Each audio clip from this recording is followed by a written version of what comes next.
que aqui a gente está para ajudar. E este culto aqui é para isso também, né? E eu louvo a Deus por isso. Neste momento, vamos ouvir o pregador Gabriel Gonçalves com a palavra de Deus aqui nesta noite.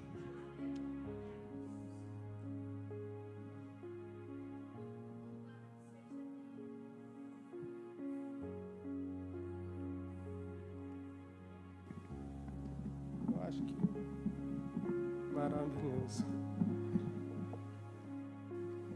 Obrigado, querido. Deus abençoe. Queridos, eu saúdo a todos com a paz do Senhor Jesus. É motivo de muita alegria estar aqui hoje. Sinceramente, eu fui muito bem recebido pela recepção. Muito obrigado. O rapaz foi me buscar, muito gente boa. Que Deus o abençoe. E eu quero agradecer primeiramente a Deus por estar aqui hoje. Quero agradecer ao anjo da igreja, o pastor, pela confiança, né, que, é claro, não é qualquer um. E assim, hoje era aniversário do meu pastor, mas meu pastor falou para mim, sai logo no dia do meu aniversário, cadê meu presente? Então, brincadeiras à parte.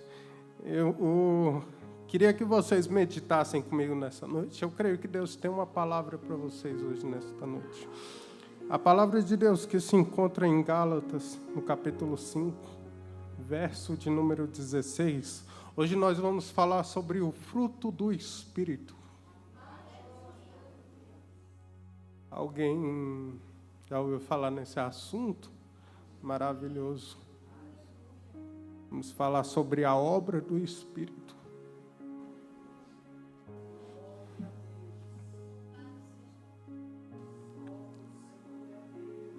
Quem achou, diga amém. Amém. Digo-vos, porém, andai-vos, pois, em espírito e jamais satisfazeis a carne, a concupiscência da carne. Porque a carne milita contra o espírito e o espírito milita contra a carne.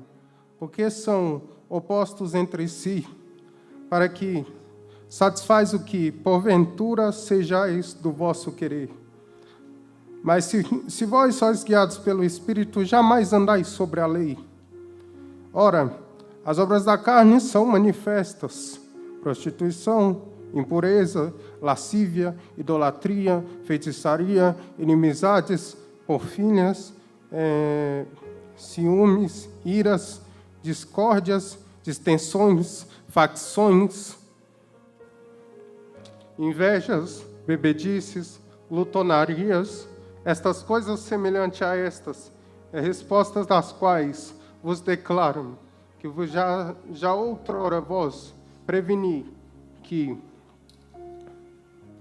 não herdarão o reino de Deus, os quais tais coisas praticam. Mas o fruto do Espírito é a alegria, a paz, a fé, a longanimidade, bondade, fidelidade, mansidão, domínio próprio. Contra estas coisas não há lei contra estas coisas. E os que são crucificados com Cristo já não crucificaram a carne com suas paixões e com concupiscências. Se vivemos em espírito, andemos também do espírito. Pode tomar o seu assento, por favor.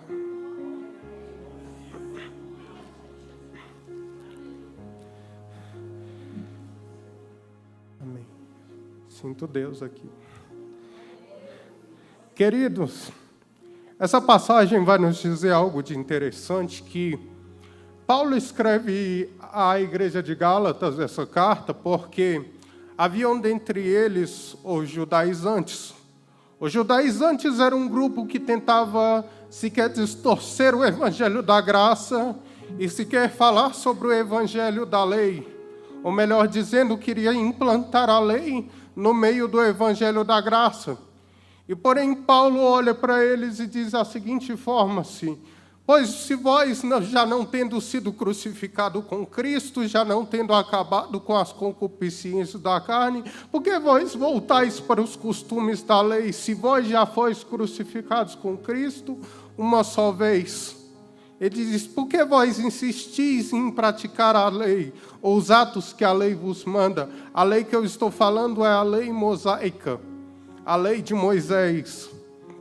E sim, eu digo a cada um de vocês que, mediante tudo o que Paulo escreve sobre a lei, Paulo, porém, era doutor da lei. Paulo nem sequer era só doutor da lei, mas Paulo também era intérprete da lei. Paulo conhecia, porém, tudo o que havia de se passar sobre a lei, porque Paulo estudou a lei. E prova disso que eu digo está em Gálatas capítulo 1, versículo de número 17, da seguinte maneira, que ele diz, nem subi para Jerusalém, para os que já eram apóstolos antes de mim.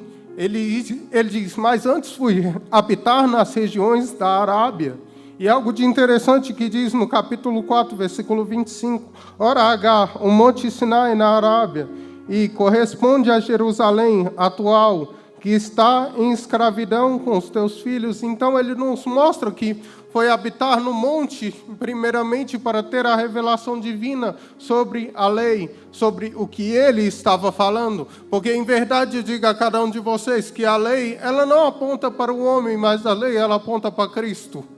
A lei vai nos dizer da seguinte maneira, que tudo que se cumpre sobre a lei, se cumpre com Cristo também. Porque assim, mediante a lei, nos abundou o pecado, mediante a lei, nos abundou a graça de Deus. Mediante a lei de Cristo Jesus, todos nós vivemos uma vida plena com Cristo Jesus.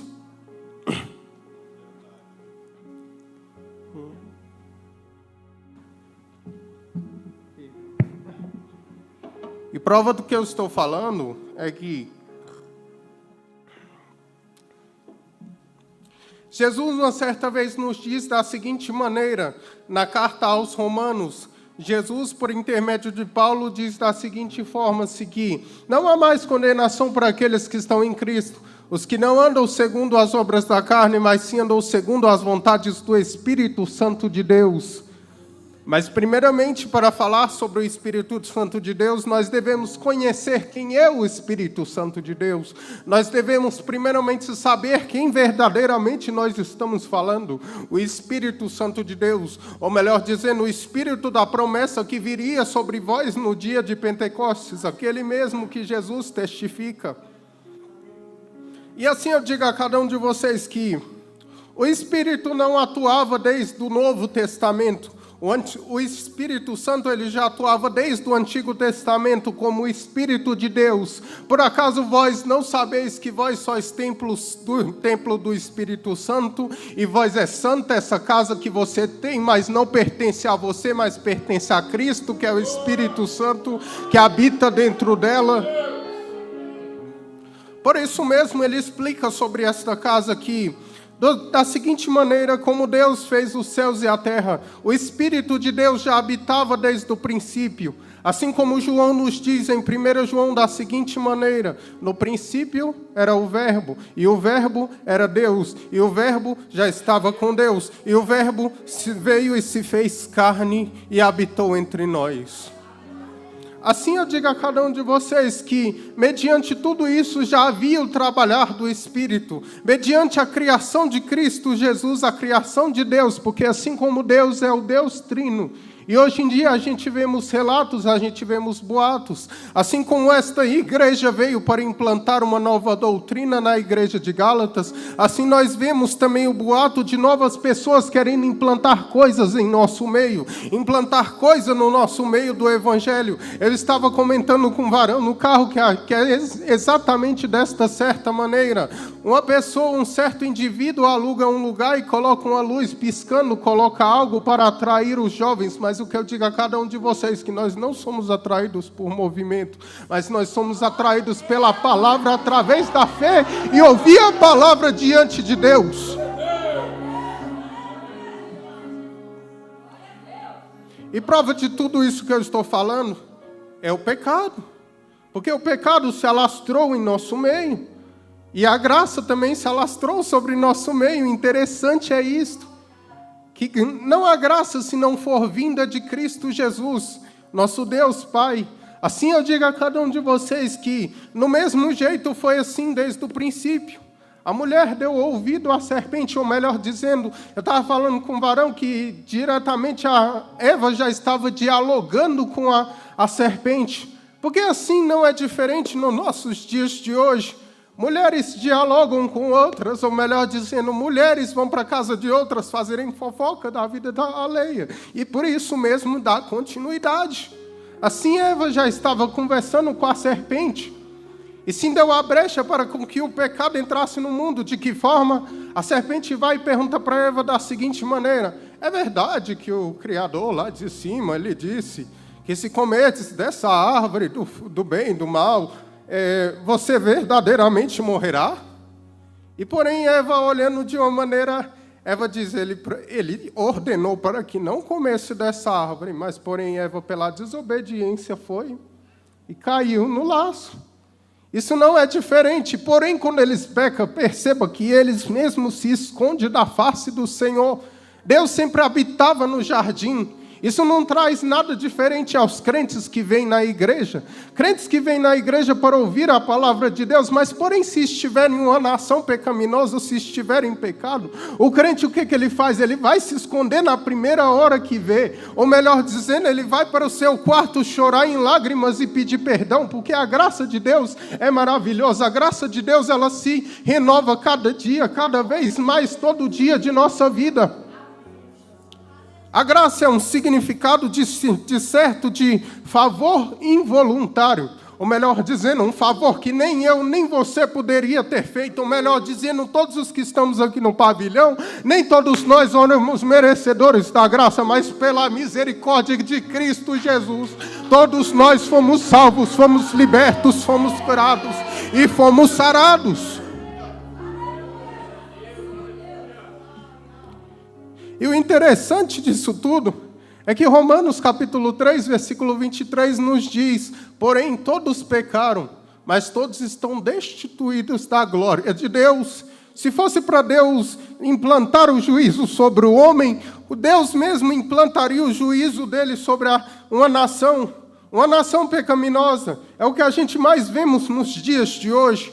Pai mata filho, filho mata pai, e dali segue em diante. Nós abrimos a televisão e nós vemos as piores notícias que o mundo tem para nos oferecer. Mas sim, o que eu digo a cada um de vocês, que essas notícias vão de acabar, porque o seu espírito sairá desta terra. O espírito é santo, o espírito não é imundo, o espírito não se corrompe com qualquer coisa, o espírito não se abala com qualquer coisa que o ser humano faz, mas o espírito volta para Deus. Eclesiastes capítulo 12, versículo de número 7 nos diz que o pó volta ao pó, mas o espírito volta a Deus que o deu. E assim não é diferente que Deus, ele porém ainda faz um sacrifício pelo homem, colocando novas vestes neles. Coloca novas vestes em Adão, coloca novas vestes em Eva. Ali nos mostra o simbolismo do primeiro sacrifício que Deus fez pelo homem naquele momento. E algo de interessante é que o Pai, ele é especialista em fazer essas coisas. Deus, ele é especialista em trabalhar desta maneira, porque Deus, ele chama o pecador da maneira que é, mediante o Espírito Santo de Deus. Vocês acham que eu estou pregando aqui é porque é vontade minha ou é porque é vontade do homem? Não, mas é vontade do Espírito Santo de Deus. Eu tenho algo para te dizer nesta noite. Quem faz é o Espírito, quem levanta é o Espírito, quem capacita é o Espírito. Quem reaviva a igreja é o Espírito. A igreja não é movida de movimento, mas é movida pelo Espírito Santo de Deus. Nós não precisamos de movimento, nós não precisamos das coisas do mundo, mas nós precisamos viver a palavra de Deus em nossos corações. A fé está pelo ouvir e ouvir da palavra de Deus.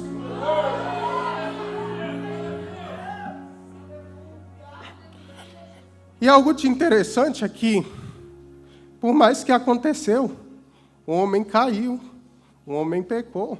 deu legalidade ao inimigo. Porque assim como as obras do Espírito é distinta das obras da carne, não posso te dizer que eu viverei na carne e viver no Espírito ao mesmo tempo. Porque não pode de uma fonte jorrar água doce e água salgada, porque ambos não se combatem. O que tem a luz no meio das trevas? O que tem o fogo com a água? O que tem o crente com o descrente? Nada. É o que nós mais vemos nos nossos dias de hoje. Nós vemos que Jesus nos chamou das trevas. Ele mesmo explica isso. Em 1 Pedro capítulo 2, versículo 9, Pedro vai nos dizer bem assim, da seguinte forma: se mais vós sois geração santa, povo eleito, exclusivo de Deus, vós não se contamineis com as coisas deste mundo, foi o que Pedro quis dizer. E da seguinte maneira Pedro fala: não vós fostes chamados, mas sim aquele que vos chamou das trevas, ele vos chamou para a luz. Jesus, uma certa vez, ele nos afirma isso da seguinte maneira, em João 8,12. Ele diz assim: eu sou a luz do mundo, e quem anda em mim não andarás em trevas, mas porém quem já está fora de mim já está em trevas. E ele diz da seguinte maneira, em João 3,19, que eis que a luz veio ao mundo, mas os homens amarão as trevas, porque as suas obras serão más. Então nos mostra que a nossa carne ela é inclinada para o mal. Nos mostra que nossa carne, quem aguentaria viver segundo as custas da carne? Até porque a carne não tem nada para te oferecer. O amor do mundo não tem nada para te oferecer, mas verdadeiro é o amor que Cristo tem para comigo e para convosco. E algo de interessante é que vocês foram chamados para ser sal e luz do mundo, nesse mundo de trevas, pois o mundo já está sob o poder do maligno.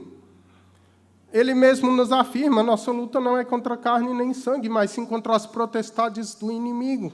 Então isso aponta que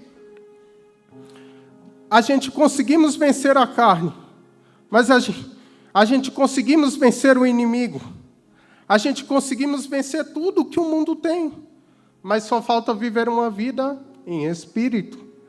Porque se não vivermos em espírito, não tem como a gente viver a vontade de Deus na nossa vida.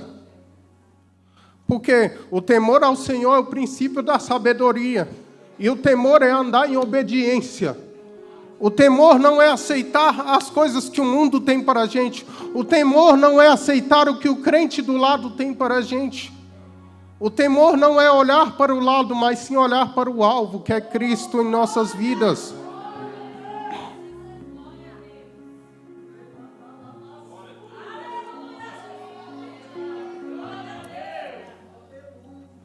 E algo de interessante é que o Espírito nunca se apartou do homem.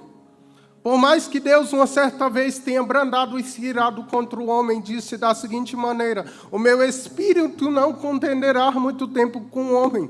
E a prova disso está em Gênesis, capítulo de número 5, quando Deus manda que Noé construa uma arca. Mas nos mostra que o Espírito ainda estava operando mediante a Deus, porque era conhecido como o Espírito de Deus no Antigo Testamento. E eis que antigamente havia o tempo sacerdotal. O sacerdote ele tinha que entrar sobre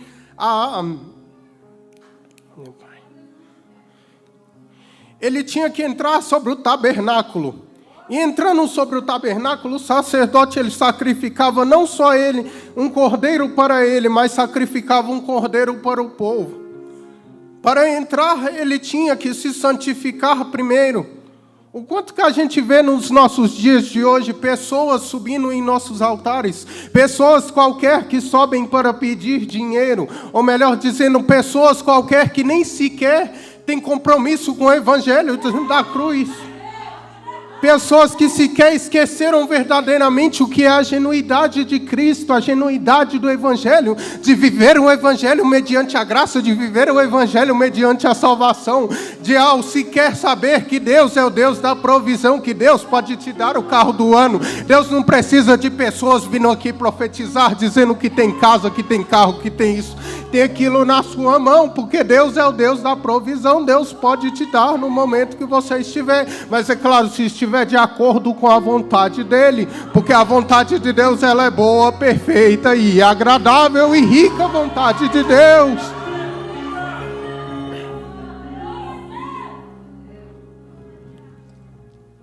Assim eu digo, Deus não nos abandonou. O Espírito continuou operando. Eu digo a vocês, Deus pode usar um dos pequeninos da casa, sim. Por que não? O Espírito se apoderou de Davi, se apoderou de Saul, que não era um homem, que não era nem da corte real, que não era nem para estar ali. Assim, ele desceu sobre Davi. E eis que a Bíblia vai nos dizer da seguinte maneira que Samuel disse, eu não irei me sentar enquanto o ungido não chegar. Assim eu digo a cada um de vocês, Deus, ele usa os pequeninos, ele usa você mediante as qualidades, mediante o que você tem. Ele vai te usar da maneira que você é. Porque para Deus não tem acepção de pessoas, Deus não faz acepção de pessoas. E assim eu digo para cada um de vocês, que eu sou testemunho disso, de estar aqui testemunhando para cada um de vocês. Quem imagina eu, um nego feio, não tinha nada para dar, um pobre miserável, está aqui pregando para cada um de vocês. Meus irmãos que veem isso hoje em dia, pensam assim, de que tal maneira isso se acontece? Eu já ouvi minha tia falar que eu era doido, falar que eu era louco, falar que eu não ia chegar a lugar nenhum. Mas o que eu digo a cada um de vocês, maiores são a promessa que Cristo fez sobre a minha vida. Se você tem promessa, é o que eu digo a cada um de vocês, permaneça na promessa. Não desista. Continue na posição que Deus te colocou. Porque quem capacita é o Espírito. Quem faz é o Espírito. Se você está aqui, é mediante o Espírito. Se você tem vida aí, é mediante o Espírito. Se você pode olhar e contemplar todos os céus, é porque Deus, através do seu Espírito, te deu o Espírito da vida. E algo de interessante é que a maior prova disso é enviar o seu Filho, que é através da graça que iria alcançar eu, alcançar você que estivesse aqui hoje. Porque, assim como o Pai testifica sobre o Filho também testifica sobre o Pai, e o Pai também testifica sobre o Espírito de Deus. Assim eu digo a cada um de vocês que, mediante já havia uma promessa de que o Espírito viria. Joel, capítulo 2, versículo de número 28, ele vai nos dizer da seguinte forma, que eis que o Espírito se derramaria sobre toda a carne nos últimos dias. O Espírito do Consolador, o Espírito Santo da verdade. Ali ele já estava falando, ele já não só sequer estava profetizando, mas fazendo uma afirmação de que o Espírito haveria sobre vós nos últimos dias. Porque os dias da vida do crente são dias maus, são dias de trevas. Sem poder, o crente não tem como vencer. Sem poder, o crente não tem como passar pela tribulação e sequer passar sendo bem-aventurado. Porque, assim como Deus falou, João Batista havia falado uma certa vez, eu, porém, vos batizo com água, batismo terreno, mas este que vem após mim, ele vos batizará com o Espírito Santo e com fogo. O que significa, mediante a isso, que Cristo veio e foi batizado, nos mostra que o Espírito desceu sobre ele como se fosse uma pomba. Ali nos representa a própria santidade, porque Cristo, ele é a própria santidade. Assim nos mostra que o Espírito já havia operando mesmo até os dias de Pentecostes. Porque uma igreja, por que não falarmos do Espírito se não falarmos também da vida de oração? Porque para vivermos sem Espírito devemos levar uma vida de oração, devemos levar uma vida de jejum. A igreja de Atos era dessa maneira, a igreja de...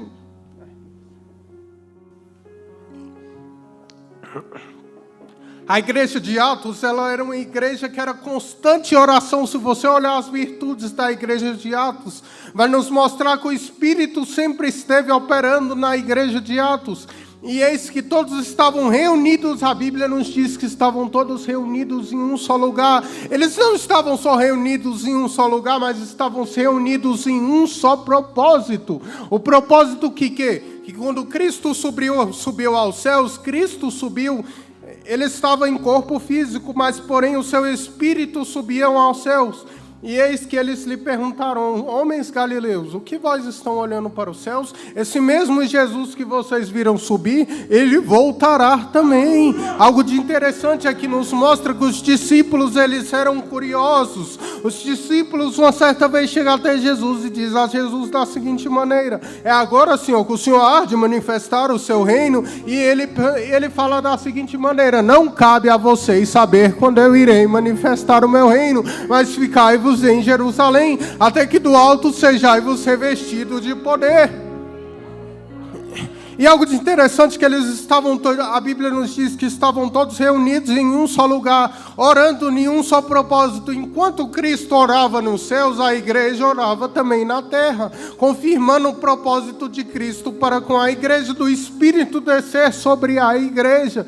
E eis que é algo de interessante que nos mostra, se você passar por um corredor desse aqui, vai ter um orando ali, vai ter outro orando ali, vão estar todos orando em propósitos diferentes, propósitos distintos, mas nos mostra que todos estavam orando em um só lugar, no mesmo propósito, na mesma dinâmica do Espírito descer sobre ele. E diz da seguinte maneira que o Espírito Santo desceu sobre eles e todos foram cheios do Espírito Santo, todos foram cheios.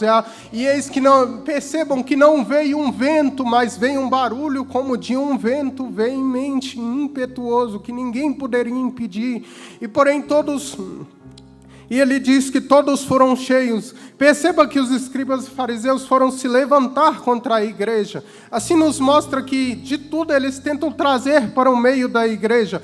Toda forma eles tentaram parar o evangelho da cruz. Toda forma eles tentaram parar a igreja. Mas vocês percebam que o primeiro a se levantar é Pedro no meio da multidão e dizer: estes homens não estão bêbados. Estes homens receberam a promessa vinda de Cristo, de Joel, que nos últimos dias ele derramaria o seu Espírito sobre toda a casa e todos seriam cheios da presença do Espírito Santo. E assim vindo o Espírito sobre a igreja, nos mostra que dali para frente é só história. O restante da igreja prosperava, a igreja crescia.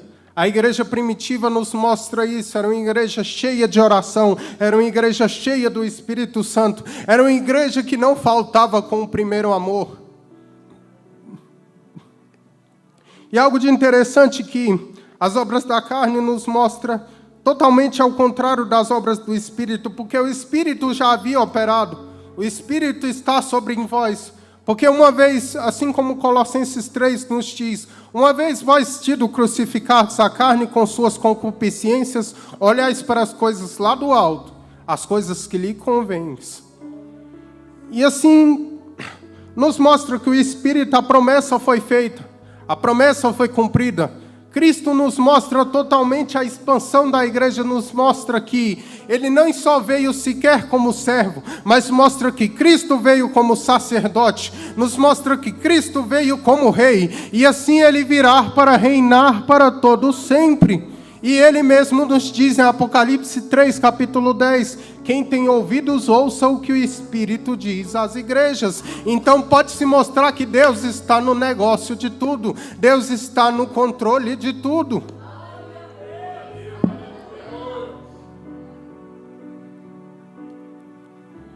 Então, assim nós conhecemos verdadeiramente quem és, a pessoa do Espírito Santo. O Espírito é a pessoa de Deus em nós. É o selo, que é a marca que Cristo deixou na igreja. Assim como ele disse a Pedro: eis que de ti edificarei esta rocha, né? E eis que tu és Pedro, e dessa rocha eu edificarei a minha igreja, as portas do inferno não prevalecerão contra ela. Cristo afirmou que até o final a igreja iria triunfar.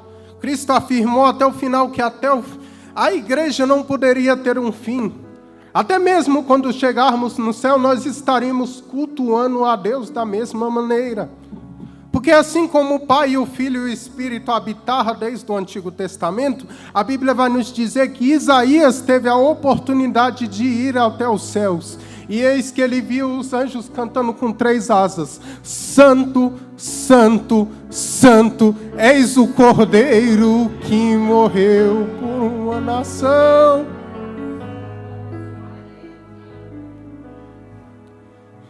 E assim para a vida do crente, não tem como viver segundo a carne. Para a vida do crente não tem como viver sobre as obras e extensões da carne, porque as obras da carne são opostas. As obras da carne são conhecidas e são manifestas. Paulo mesmo explica isso. Você perceba que ele diz o fruto do Espírito, mas as obras da carne elas são manifestas. Como, por exemplo, prostituição, idolatria, adultério, mentira, fornicações. Estas coisas não agradam a Deus e não agradam ao Senhor. Assim como eu estou no meio de jovens nessa noite, jovens que muitos que nós vemos nos dias de hoje, que se relacionam com meninas bem pequenas e sequer nem quer conhecer pai, não quer conhecer mãe, e sequer dar libertinagem à homossexualidade, ou então até à sexualidade própria.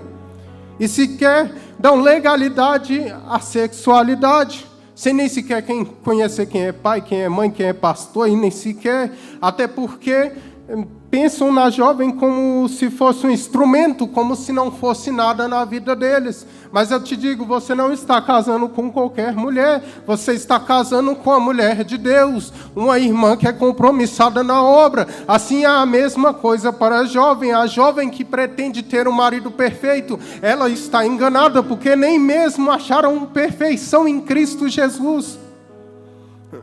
Assim nós estamos dando legalidades para essas coisas, mas sim o que Paulo nos explica, que o fruto do Espírito é o amor, a paz, a alegria, a comunhão, domínio próprio, fé, e dentre outros, esses são os frutos do Espírito, longanimidade.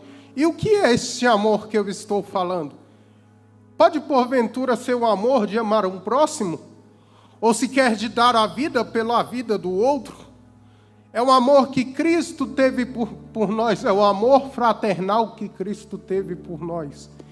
Esse amor é um amor diferente, é um amor que nem sequer foi tido no coração do homem. Foi um amor que o homem está muito distante de sequer pensar nesse amor. Mas é o sentimento. A nossa alma ela é movida por um sentimento. Porque assim como o Pai é a Trindade, é Pai, Filho e Espírito Santo, o homem também é um ser tricotômico, corpo, alma e espírito. Então, os sentimentos da gente passam pela nossa alma. Assim nos diz da seguinte maneira que Jesus também deixou as regiões celestiais movidas por um sentimento. E esse sentimento foi o amor, que até João nos testifica em seu evangelho, porque Deus amou o mundo de tal maneira que deu seu Filho unigênito, para que todo aquele que nele crer não pereça, mas tenha a vida eterna. Algo de interessante que vai nos dizer também da seguinte forma, se Paulo nos relata isso em Filipenses capítulo 2, Deus, meu tempo está acabando.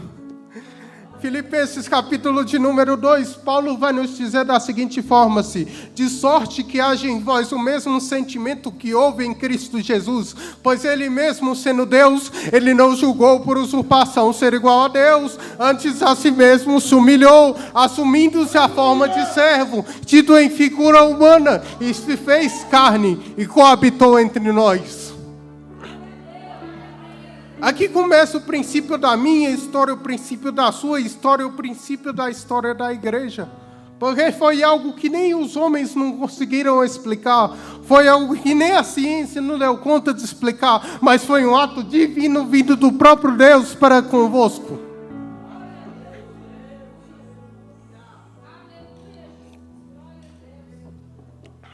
Aqui nos mostra a compreensão do amor de Jesus para comigo, para contigo, para com a igreja, para com a família, porque Deus é amor, Deus é paz, Deus é alegria, Deus é mansidão. Assim ele já adverte as obras da carne no sentido de parar o homem. Porque senão o homem não teria limites. Assim como nós vemos nos dias de hoje, pessoas revolucionando as nossas igrejas. Pessoas que não têm mais, quem já ouviu a expressão, acabou o amor? Até porque o amor, ele é benigno. O amor, ele destrói cadeias. E prova do que eu estou falando é amar o próximo. O amor, ele é paciente. O amor, ele destrói qualquer distensão. O amor nem sequer machuca. O amor não traz maldade. O amor perdoa. O amor ama. O amor é paciente com o próximo, com a família. Vocês já ouviram falar que o maior testemunho de casa vem da família? É o amor.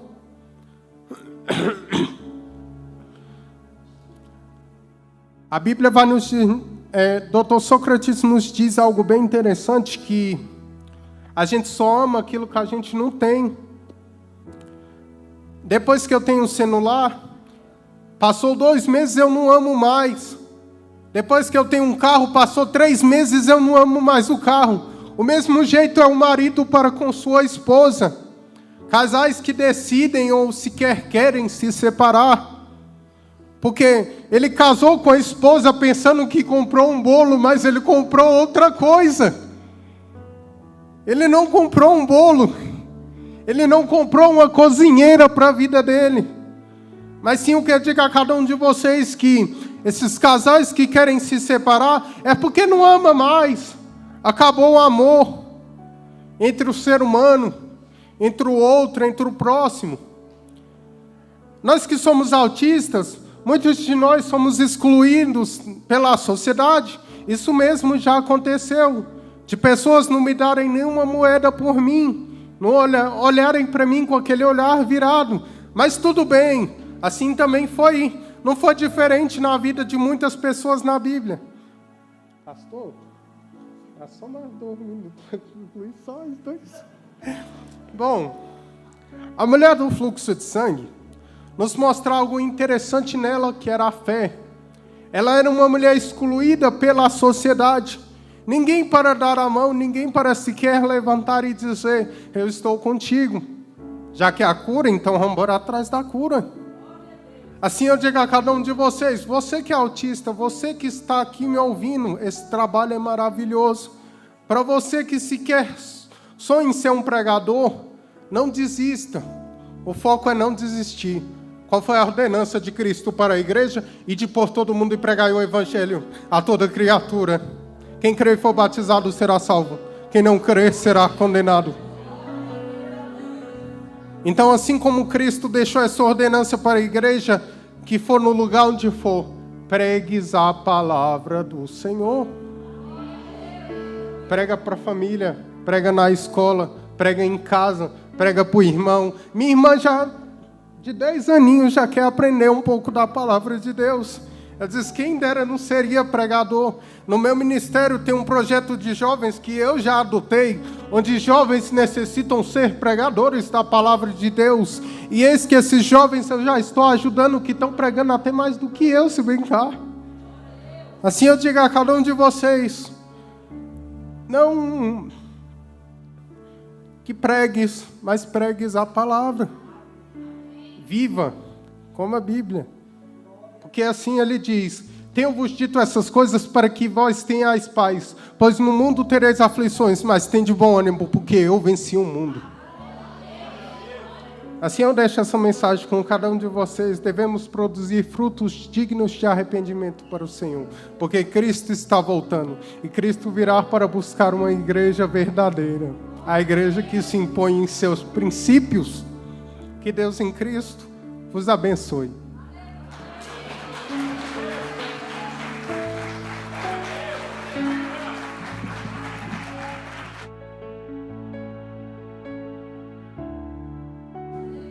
Glória a Deus.